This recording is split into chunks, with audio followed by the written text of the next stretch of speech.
L'endométriose, une maladie chronique et récidivante qui touche de nombreuses femmes dans le monde entier.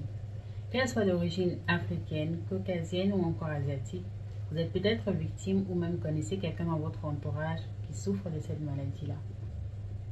Dans cette vidéo, nous allons naviguer, n'est-ce pas, dans les méandres de l'endométriose afin de comprendre qu'est-ce que c'est absolument, qu'est-ce qui cause cette maladie, comment est-ce qu'elle se manifeste au quotidien, mais surtout comment faire pour s'en sortir idem. Avant de rentrer dans le vif du sujet, je tiens à poser mon petit disclaimer, comme quoi je ne suis pas médecin, je ne suis pas gynécologue. Néanmoins, je suis assistante médicale avec un background en urologie, en cardiologie, mais aussi en naturopathie. J'ai également coopéré dans des études cliniques en gynécologie et aussi en dermatologie. Et pour ceux qui me connaissent d'autres plateformes ou même tout simplement ici sur YouTube, vous savez déjà que je suis une junkie de la médecine holistique, celle-là qui est considérée aujourd'hui comme étant médecine alternative ou encore complémentaire. Donc j'ai un bon paquet de connaissances qui me donne comme ceci la légitimité d'aborder cette thématique, d'aborder ce sujet d'une certaine manière. Pour ceux qui sont là, pour ceux qui likent les posts, pour ceux qui partagent, pour ceux qui me suivent depuis ces nombreuses années, je vous dis merci pour votre soutien. C'est grâce à vous que cette chaîne existe. Sans vous, cette communauté n'existerait pas. Mille fois merci. Je t'invite, n'est-ce pas, à liker ce post. Ça ne te coûte absolument rien et en plus, c'est cela qui pousse la vidéo au niveau de l'algorithme YouTube. Enfin, qui donne, n'est-ce pas, le signal à l'algorithme YouTube que cette vidéo est intéressante et donc la présente à un plus grand nombre de personnes. Donc, je t'invite vraiment à poser ton like, ça ne coûte absolument rien. Aussi, à partager la vidéo à une personne de ton entourage, ça aidera forcément quelqu'un. Et aussi, n'est-ce pas, pour que cette communauté continue de grandir. Et si tu n'as pas encore rejoint la chaîne, qu'est-ce que tu attends?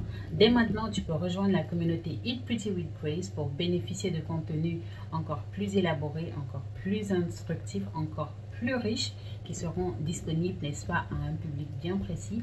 Donc, sous cette vidéo ou encore sur mon profil, tu trouves dès à présent le bouton rejoindre. Tu cliques juste dessus, tu choisis l'option qui te convient et hop là, tu auras accès à un contenu exclusif. Donc, je te laisse quelques minutes pour faire cela et on se retrouve tout de suite. Tu as mis ton like? Non? Ok, 2 secondes de plus. Merci bien pour ta proactivité. On peut enfin se lancer dans le vif du sujet. Qu'est-ce que c'est que l'endométriose? Par définition, l'endométriose, n'est-ce pas, c'est le développement de tissus qui ressemblent à la muqueuse utérine, mais en dehors de l'utérus. Pour ceux qui ont des connaissances basiques, mais vraiment basiques en ce qui concerne le cycle menstruel, vous savez que pendant la phase folliculaire, donc la première phase de notre cycle, celle qui, n'est-ce pas, suit la menstruation, on va avoir un développement de l'ovule, un développement de notre corps, dont notre corps va s'apprêter. Il y a des mécanismes qui vont se mettre en place pour apprêter l'organisme à recevoir un bébé. Et dans ce processus-là, il y a la muqueuse utérine qui va se former, qui va se vasculariser énormément, qui va renfermer le maximum de nutriments, de sang possible pour pouvoir bien préparer, n'est-ce pas, l'utérus à l'accueil d'un œuf. Mais par nature, cette muqueuse utérine qui se forme pendant la phase folliculaire, lorsque il y a ovulation et que l'œuf n'est pas implanté, enfin il n'y a aucune fécondation, on passe à la phase lutéale. Pendant la phase lutéale, cette muqueuse utérine qui a pris, pour ceux qui ont un cycle de 28 jours par là, ce qui est considéré comme un cycle menstruel normal, vous allez remarquer que cette phase va durer à peu près, on va dire quoi, 14 jours, disons 14 jours. Maintenant, les 14 jours qui suivent sont destinés à la destruction de cette fameuse muqueuse utérine. Et donc, c'est ça qui va s'expulser à la fin du cycle comme des règles, ce qu'on appelle les périodes. Sauf que dans le cas d'endométriose, eh bien, cette muqueuse utérine qui se forme, va se former indéfinitivement, mais on ne sait pas forcément par quelle magie, par quel moyen, par quelle voie, des particules de cette muqueuse vont migrer vers d'autres points de l'utérus ou même du corps. Elles peuvent même se retrouver dans le sang ou encore dans le système lymphatique. Il y a certaines théories qui le disent. Ces muqueuses-là peuvent se retrouver dans cette zone et donc continuer tout simplement à proliférer. Sauf que, étant donné que ces muqueuses utérines sont, n'est-ce pas, un ensemble de vaisseaux sanguins, c'est un ensemble de cellules qui sont très vascularisées. Donc, il y a une grosse demande en sang et en nutriments qui se font au niveau de cette zone-là. Le corps considère cela comme un saignement. D'accord? Le corps va considérer cela comme un saignement et donc il y a d'autres processus qui vont se mettre en place. En gros, j'espère que tu as compris à peu près qu'est-ce que c'est que l'endométriose et je t'invite à me laisser un condensé en commentaire. Quelles sont les causes de l'endométriose? Alors celle-ci se rattache un tout petit peu à la définition qui dit déjà tout en elle-même. Eh bien ce sont ces particules de muqueuse utérine qui migrent d'autres parties de l'organe reproducteur, mais ce en dehors de l'utérus. Alors que l'endroit où elles doivent, leur place, c'est l'utérus, c'est dans l'utérus, mais bon, elles vont se retrouver un peu de partout. Il y a certaines théories qui disent qu'elles peuvent migrer jusqu'aux trompes de Fallope. On se demanderait comment est-ce qu'elles parviennent jusque-là. Pour ceux qui ont un peu de connaissances en physiologie, vous savez que voilà, ça dépasse un peu l'entendement de la science. Et donc, ce qui fait qu'on ne comprend pas très bien comment est-ce que cette maladie, absolument, comment est-ce qu'elle s'implante, qu'est-ce qui cause ce phénomène-là. La science n'a pas encore pu mettre la main dessus. Et ce sans surprise, parce que malheureusement, les problématiques que rencontrent les femmes, donc tout ce qui est troubles hormonaux, des déficiences, des maladies qui affectent le système reproducteur de la femme, ne sont malheureusement pas ou très peu étudiées par manque de ressources, par manque de professionnels, par manque de volonté, je ne sais pas, mais il n'en est pas moins que c'est un fait, c'est comme ça. Il y a très peu ou pas vraiment de ressources, des fonds qui sont mobilisés afin de comprendre certaines problématiques, ces maladies, ces fameuses maladies dont sont victimes de nombreuses femmes, dont se battent de nombreuses femmes au quotidien, et ce qui rend encore la tâche encore plus difficile pour les professionnels de la santé, mais aussi pour les victimes, afin de pouvoir trouver solution. Et une chose qu'il est important également de retenir en ce qui concerne l'endométriose, c'est qu'elle touche les femmes en âge de procréer, ce qui rend cette pathologie encore plus dangereuse parce que cela pourrait, n'est-ce pas, laisser à comprendre que justement, elle est l'une des causes, elle ferait, n'est-ce pas, ou alors elle fait partie d'une des causes de l'infertilité chez les femmes en âge de procréer. Elle peut apparaître dès l'apparition des premières règles, donc vous n'avez pas besoin d'attendre d'attendre l'âge mature, vous n'avez même pas besoin d'avoir vos premiers rapports sexuels que déjà, vous serez déjà victime d'endométriose. Et bizarrement, on ne comprend toujours pas pourquoi. Lorsque vous atteignez la période de la ménopause, eh bien, les symptômes s'estompent. Ne me demandez pas pourquoi. C'est comme ça. Pour ceux-là qui veulent vraiment en savoir plus, qui veulent s'informer davantage, qui veulent avoir encore plus d'informations, j'ai trouvé ce livre qui est tout simplement exceptionnel. C'est le livre Take Charge of Your Fertility. Donc moi je le lis en anglais, sinon il y a l'édition française, donc prendre soin de ta fertilité, enfin prendre en charge ta fertilité, de l'auteur Tommy Veschler, qui est un ouvrage tout simplement exceptionnel. Vous voyez comment le livre est balèze, mais je dirais si vous lisez la Bible, alors ce livre vous ne devriez pas passer à côté. Et ne vous laissez pas distraire par le titre qui parle de fertilité. Ce n'est pas un livre qui parle exclusivement de fertilité. Il vous apprend vraiment énormément de choses, que ce soit sur le cycle menstruel, les méthodes de contraception naturelle, comment rééquilibrer ses hormones. Il parle des pathologies utérines, des pathologies du système reproducteur de la femme. Donc c'est un vraiment riche en enseignements. Un livre, autant pour moi, très riche en enseignements, dont toute femme devait avoir lu au moins une fois dans sa vie. Si vous voulez commander ce livre, je vous mettrai un lien Amazon dans ma description, donc n'hésitez pas à checker. Voyons les symptômes de l'endométriose. Alors, toute femme souffrant d'endométriose vous dira que l'un des symptômes les plus observées, c'est, n'est-ce pas, les douleurs extrêmes. Alors, je ne suis moi-même pas victime d'endométriose, donc je ne saurais vous décrire approximativement ou précisément le degré ou l'intensité de la douleur. Néanmoins, les femmes qui souffrent de cela disent que ça fait extrêmement, mais extrêmement mal. Pour celles-là qui ont même déjà enfanté, disent que c'est encore plus douloureux que l'enfantement. Après, les douleurs de l'enfantement sont relatives, mais pour avoir déjà enfanté, je n'oserais même pas imaginer à quel point c'est douloureux.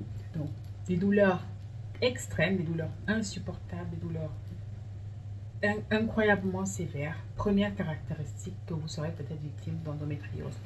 Et ces douleurs-là peuvent se prolonger jusque pendant vos rapports sexuels, donc vous allez avoir des douleurs pendant les rapports. Également, vous aurez des saignements très abondants. Donc pendant vos cycles, vous aurez des saignements qui peuvent durer 8 jours, 10 jours, 12 jours, 3 semaines, 4 semaines, voire plus. Moi-même, je suis victime de ce phénomène-là.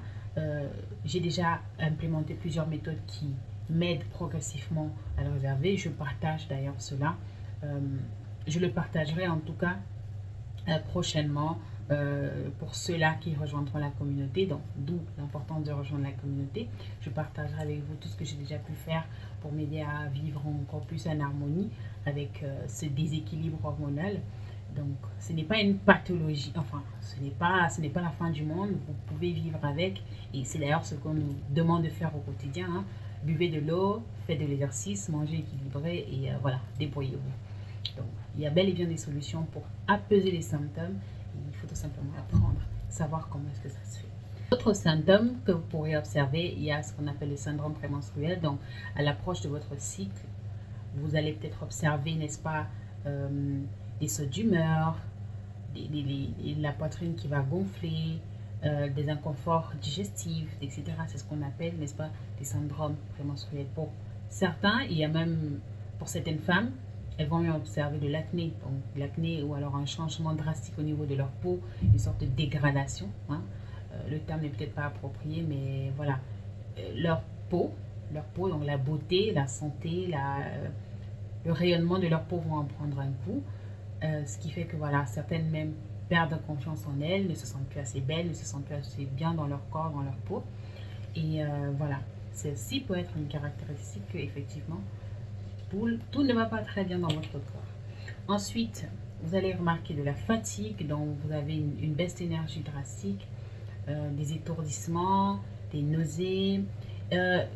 C'est des symptômes que je caractériserais de commun, que je me permettrais de caractériser de commun, qui donne souvent un indicatif à d'autres problèmes de santé, mais vous voyez très bien que cela peut être rattaché à l'endométriose. Donc, si vous observez un ou plusieurs de ces symptômes-là, n'hésitez pas à creuser. N'hésitez pas à creuser, mais vraiment parce qu'il se pourrait que cela en dise long sur votre état de santé. Ensuite, on passe au diagnostic. Alors, je suis navrée de vous annoncer, mesdames, que le diagnostic de l'endométriose est extrêmement complexe, ce qui rend la chose encore plus difficile parce que si vous n'êtes pas diagnostiqué, eh bien, comment est-ce que vous allez être soigné, n'est-ce pas? Et ça fait peur parce qu'on se dit, donc, je souffre, je me meurs de douleur, peut-être que je ne parviendrai jamais à enfanter, et là, on me dit que on ne peut pas m'aider. Donc, je peux comprendre la peine, hein, la situation dans laquelle se trouvent ces femmes-là qui souffrent de cette pathologie. Mais déjà, du point de vue médical, c'est ce qui est dit, il n'y a pas de méthode de diagnostic précise. Néanmoins, si vous remarquez que vous avez un cycle qui est très court, dans les cycles de moins de 28 jours, ce qui est considéré comme la longueur de cycle normal, et qu'en plus de cela, vous avez des saignements qui durent plus de 8 jours, il est temps peut-être que vous vous posez des questions. Après, je ne dis pas que si ça arrive une fois, vous devez vous alarmer. Il ne s'agit absolument pas de s'alarmer. C'est tout simplement pour que vous puissiez spotter des changements de votre corps, de la manière dont votre corps réagit. Spotter ces changements-là et informez-vous là-dessus. Une autre manière de diagnostiquer, n'est-ce pas, le SOPK, c'est ce qu'on appelle le syndrome de la phase lutéale longue. Alors, la phase lutéale dure entre enfin normalement, quand je dis normalement, c'est-à-dire de ce que la science nous a dit aujourd'hui et ce que tous les ouvrages sur le cycle menstruel vous diront. Cette phase dure entre 12 et 16 jours. Sauf que chez les femmes souffrant d'endométriose, eh bien la phase lutéale est très raccourcie. C'est-à-dire elles auront une phase folliculaire qui sera plutôt longue. Ensuite vient l'ovulation ou pas. Et ensuite la phase lutéale qui sera très courte. Ce qui ne donne pas suffisamment de temps à leur organisme de produire la progestérone. Cette composante-là qui va venir, n'est-ce pas, permettre la dégradation tout simplement de la muqueuse utérine et enfin de l'expulser. Enfin, pour qu'un cycle féminin fonctionne optimalement, il faut qu'il y ait un équilibre entre la production d'œstrogène et la production de progestérone. Il y a d'autres hormones qui interviennent, mais ça, ce sont les deux principales. Donc, lorsqu'il y a un certain déséquilibre parmi ces deux-là, pour une raison ou pour une autre, eh bien, on va observer certains symptômes, certaines manifestations. Ensuite, si vous avez ou pas du tout de fluide cervical, donc c'est-à-dire en dehors de vos règles, je pense que toutes les femmes savent ce que c'est un fluide cervical. Lorsque vous mettez votre slip, il y a souvent un liquide, n'est-ce pas, qui s'échappe ou qui sort de votre vagin. Ce liquide peut être blanchâtre, il peut être clair, il peut être fluide, il peut être visqueux, il peut être un peu rosâtre. Bref, il varie en fonction de la période de votre cycle. Donc, si ce fluide-là, vous remarquez que vous ne l'avez absolument pas, ou alors très peu, eh bien, il est peut-être temps pas de vous inquiéter, mais de chercher à comprendre qu'est-ce qui se passe. Après, si vous utilisez certaines méthodes de contraception, alors vous utilisez certains produits vaginaux, que sais-je encore, il faudrait aussi considérer cela. Donc, ne pas vous alarmer, mais tout simplement répertorier les signes afin de monter votre petit puzzle du fait que lorsque vous allez voir votre médecin, eh bien, que vous ayez déjà quoi lui dire, parce qu'une fois de plus, je vous l'ai dit, c'est difficile à diagnostiquer. Donc, si vous allez comme ça vous mettre vous jeter dans les bras d'un médecin en croyant qu'il est le Dieu suprême qui va vous aider, désolé de vous annoncer que vous serez peut-être déçu. Et je ne saurais terminer cette vidéo sans préciser ou alors sans attirer votre attention sur le fait que, en tout cas en fonction de mon observation et de mes recherches, la plupart des médecins de famille ou encore même des gynécologues, ou très peu, s'y connaissent vraiment en ce qui concerne les troubles hormonaux chez la femme. Donc, en ce qui concerne ces problématiques-là, infertilité, troubles hormonaux, etc., je vous recommande vraiment, mais vraiment, d'aller voir un endocrinologiste. Parce que ce sont des spécialistes, mais vraiment du système endocrinien, ce sont des spécialistes des hormones, si je dirais ça comme ça. Et ils s'y connaissent mieux. Ils ont affaire à ces problématiques-là au quotidien. Ils ont déjà observé de nombreuses choses. Ils ont des connaissances beaucoup plus poussées. C'est leur quotidien. Donc, je ne suis pas en train de remettre en question les compétences des autres médecins, mais je suis en train de vraiment vous dire, si vous voulez avoir plus de chances d'obtenir des réponses à vos questions et surtout de trouver quelqu'un qui puisse vraiment vous mettre sur une voie de solution, de réponse, retournez-vous ou tournez-vous vers un endocrinologiste. Dans la deuxième vidéo, nous allons parler des traitements possibles qui existent, n'est-ce pas, pour traiter, pour venir à bout, pour mieux vivre avec l'endométriose. Donc, restez scotchés et j'espère que tu as mis ton like sur cette vidéo. J'espère que tu as appris quelque chose. N'hésite pas à me dire en commentaire. Fais-moi un retour sur cette vidéo. Si tu n'es pas encore abonné, fais-le et active surtout la cloche de notification pour ne pas manquer les prochaines publications. Et moi, je te dis à bientôt. Porte-toi bien. Ciao, ciao.